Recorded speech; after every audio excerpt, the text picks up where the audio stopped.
Railway running স্টাফদের কর্মবিরতিতে সারা দেশে train চলাচল বন্ধ রয়েছে। গতকাল সোমবার মধ্যরাতের পর থেকে রাজধানী ঢাকা সহ বিভিন্ন রুটে ট্রেন চলাচল বন্ধ হয়ে গেছে। এতে ভোগান্তিতে পড়েছেন যাত্রীরা। সকালে রাজধানীর কমলাপুর স্টেশনে ট্রেনের অপেক্ষায় অনেক যাত্রীকে বসে থাকতে দেখা গেছে। তাদের অনেকেই ট্রেন চলাচল বন্ধের খবর জানতেন না। সকাল 9:15টার দিকে স্টেশনে অনেক যাত্রীকে ট্রেনের খবর জানাতে আসতে দেখা যায়।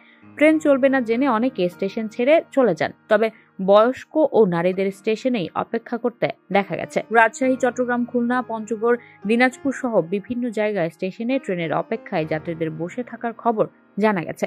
অনেকে বিকল্প পথে যাত্রা শুরু করেছেন। মূল বেতনের সঙ্গে রানিং অ্যালাউন্স যোগ করে পেনশন এবং আনুতোষিক সুবিধা দেওয়ার দাবিতে দীর্ঘদিন ধরে আন্দোলনে রয়েছেন রানিং স্টাফরা। গত বুধবার চট্টগ্রামের পুরনো রেল স্টেশনে সংবাদ সম্মেলন করে 27 জানুয়ারির মধ্যে দাবি মানার শর্ত দেয় রেলওয়ে রানিং স্টাফ ও শ্রমিক কর্মচারী ইউনিয়ন।